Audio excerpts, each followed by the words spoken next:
Hey, how you doing? I'm doing well, and yourself? I'm doing wonderful. Doing lovely. Um, I heard that you got I'll go back together, and you just came back from California. Can you tell me about that a little bit? Sure. Well, we never, we were never gone. Just periodically, we have to, you know, not not reveal ourselves so that we can focus on the things that we have to do. But yeah, we put together a new lineup to go out to California Mm-hmm. to play the No Fun Just Suffer Fest, and that went well. It's a very good show. A lot of good bands. So you were on a hiatus, pretty much, because I know I haven't heard from you guys in a while. Not so much. No. We do that every now and then. We'll just disappear and stay silent for a while until we feel like we are ready to have, to say something. Awesome, awesome. All right. So do you guys have new music out now? Not out, but we're in the process of writing and working with a new member. It's always kind of a slow process for us. Mm-hmm. Every detail is very meticulously thought out. Mm-hmm. Very, very little of what we do occurs by accident. Yeah, I get that. So who's this new member? Is he anybody I might know from another band? He's known, and he'll be revealed in due time. Oh. Once we're ready to do that. Mm-hmm. But so far it's working out. But it takes a long time and rigorous testing to find the right person. You can't just play an instrument and have that be good enough. We demand a lot more than that because we give a lot more of ourselves than just music, though that is the primary form that we communicate through. Mm-hmm. But he was able to travel with you to California, and everything worked out. So this sounds like Yes. a promising guy. Okay, I can't wait till we hear about him and figure out who he is.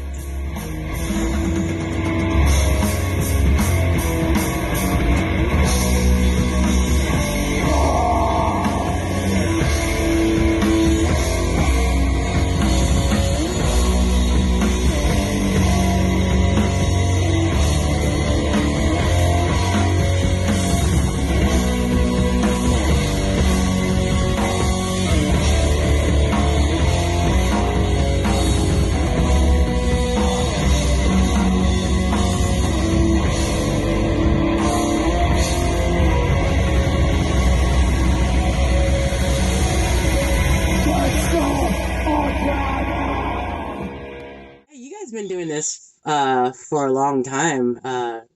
2004, correct? Correct. 21 years. And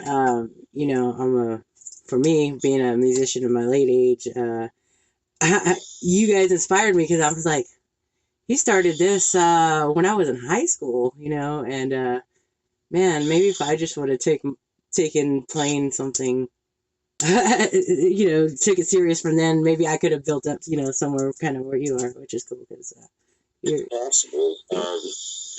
We formed this band as teenagers, and it's very rare that a person can create something at that age that grows and matures along with them into adulthood. not everybody gets like that luxury. Mm-hmm.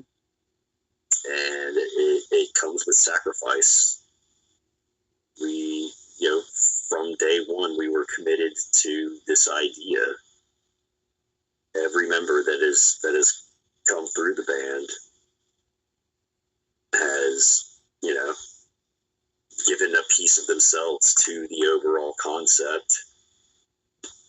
And yeah, we didn't do the regular things that most teenagers were doing. We got into trouble in our own way. Nice. Now, I do know you had your very own brother in the band.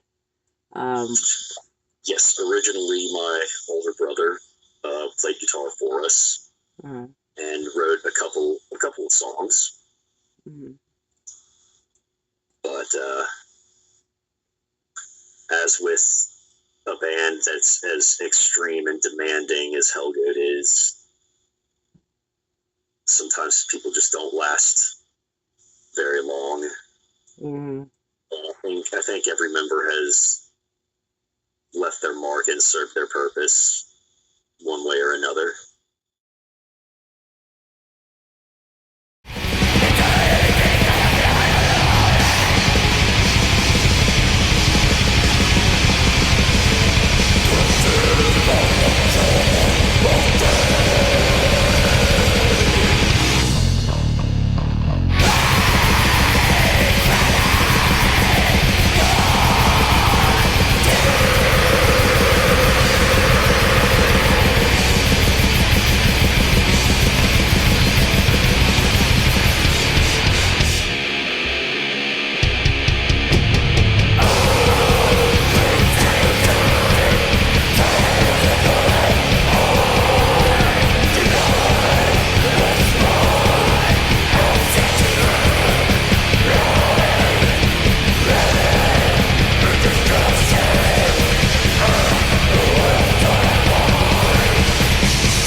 So we just introed with Festivore.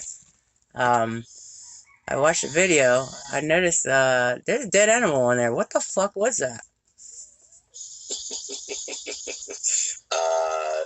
That was a mummified cat that we would have on stage with us alongside other, totems of death. What was the cat's name? Hannah. Beautiful. It was. I'm amazed that it survived as long as it has. Mm-hmm. Because, yeah, it would constantly fall off its stand and into the crowd. And, yeah, people were always either curious about it or disgusted by it. Uh-huh. Maybe a mix of both. All right. So, back to your roots.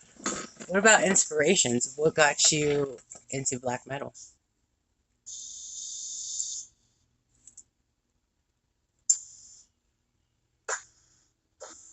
Growing up, I've always held a very fantastical view of the world. And I've always been searching for the immaterial aspects to existence as a whole, and discovering Satanism in conjunction with early black metal. Just it was the first thing that ever like felt right, and it's a art form that touches a part of a person that no other medium or genre is really capable of, and that's what drew me in, because I was always searching for more. Even before I understood music as its own discipline, just the extremity of noise generated by a lot of the early bands that I was listening to, and that really like imparted like how I wanted to approach making music. Were Right. Solid. So how about Beyond Hellgoat, which I kind of wanted to cover because that's kind of my favorite. You belong to a couple of projects and or bands. Uh, would you like to state those bands? sure.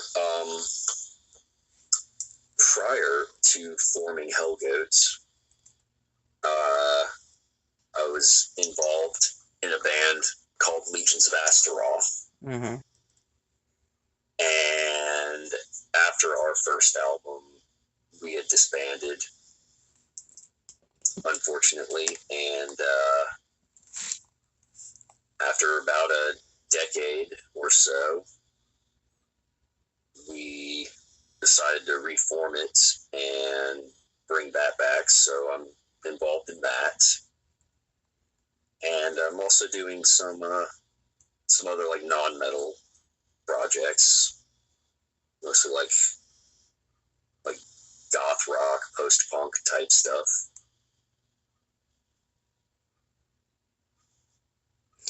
Well, I was lucky enough to actually meet these Legions of Azeroth, and they were pretty cool. Very serious about their Yeah. craft. Yep. Um, Yeah. It's not. It's more than what we do, but it's intrinsically connected to who we are as people. so, with your goth rock project, in a different conversation you and I had, you have a drummer, but he kind of disappeared on you for a while. Do you think this is something that you'll be able to continue and let out music? If the opportunity presents itself with the right people, then absolutely I'll pursue that. For now, it just kind of remains in its nascent state. We'll see. Awesome, awesome. Demonic Christ. Yes. So you were actually married to the front woman. Is it Dana or Dana?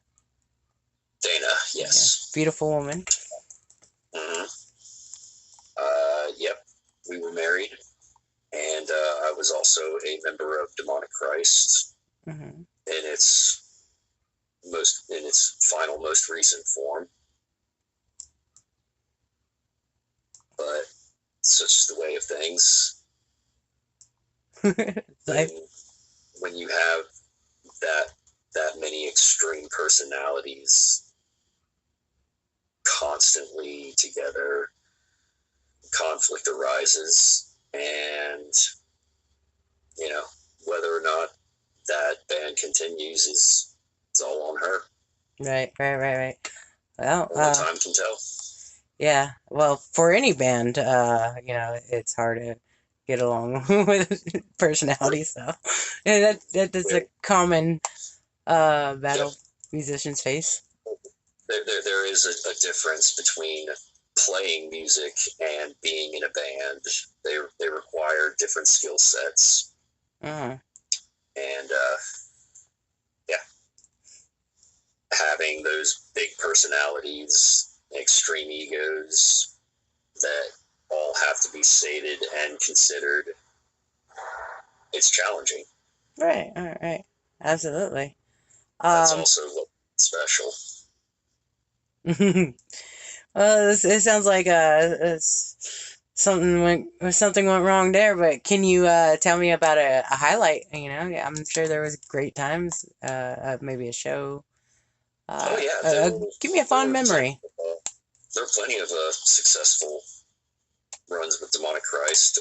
Our tour in Mexico was really good. The people down there are so passionate about metal music. Playing the Hell's Head Bash was another highlight with that. So, yeah. Cool. I'm glad we got to cover Demonic Christ.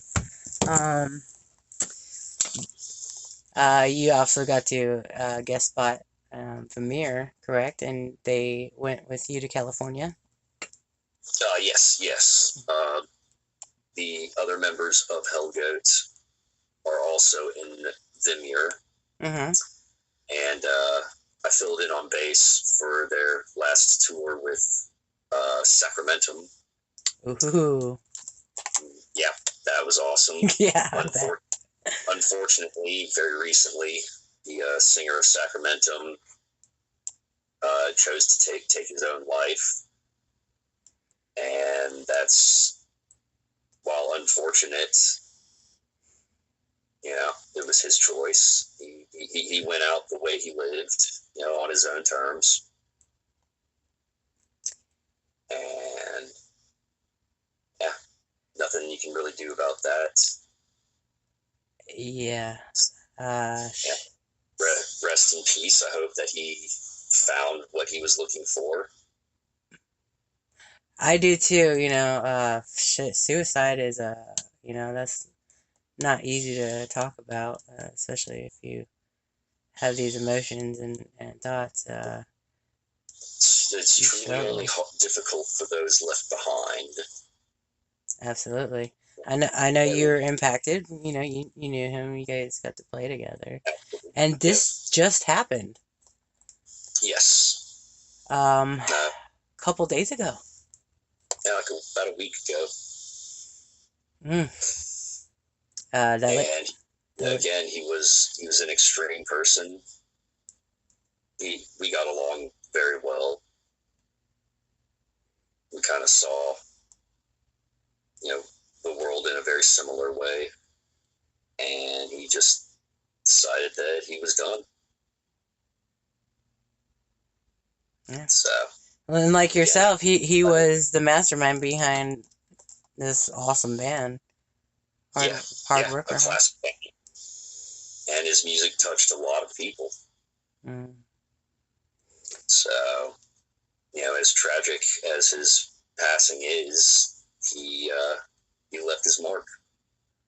He knew that, and the rest of the world knows that.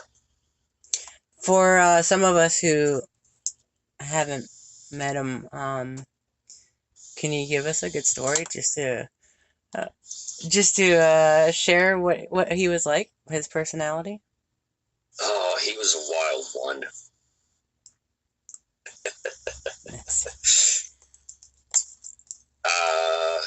Well, when we were first embarking on the tour, we were told very specifically not to allow him to get too intoxicated. And so, naturally, being told not to do something, we're going to immediately go ahead and do it. Rock and roll.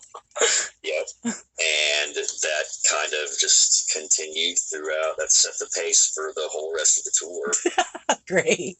And night after night, just hanging out with him.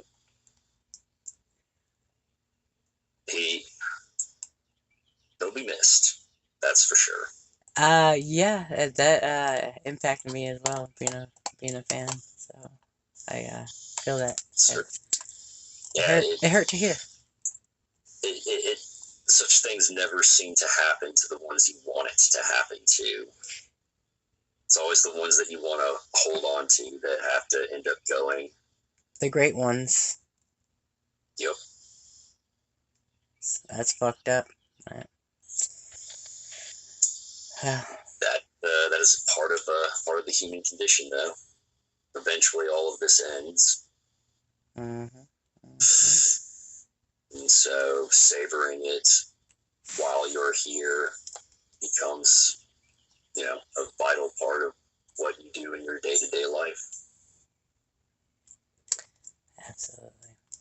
Mm-hmm. I think that's why a style of music can be so impactful on someone's personality and sense of self as a whole.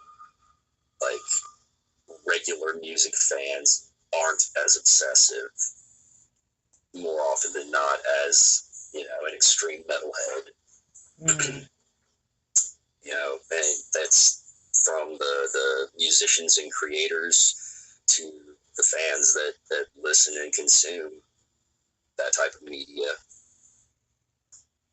It holds a deciding factor throughout every aspect of their lives. That's something that I think is pretty unique to metal music as a whole. Mm-hmm. I've always loved your take on life and picking your brain. You go very deep.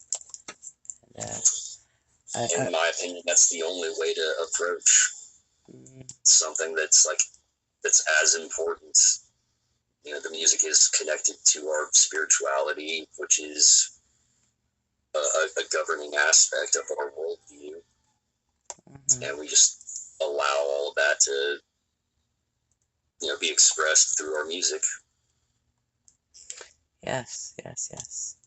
Well, I don't know if you would feel comfortable talking about this during our interview, but I've got to ask, do you believe when you cover these subjects that you might have a little bit of help from wherever you're let's see, how do I phrase this? When you're putting light on a dark subject, do you think you have help from some would say the underworld or whatever, there's so many ways to say it. 100%. The music that we make and the path that our lives have been on have been, guided and looked over by divine forces, both holy and malevolent. Mm-hmm. There's very little in our minds that distinguish the two. Right. So when you think about it, angels are as monstrous as demons and have a much higher body count. Yeah. Yeah.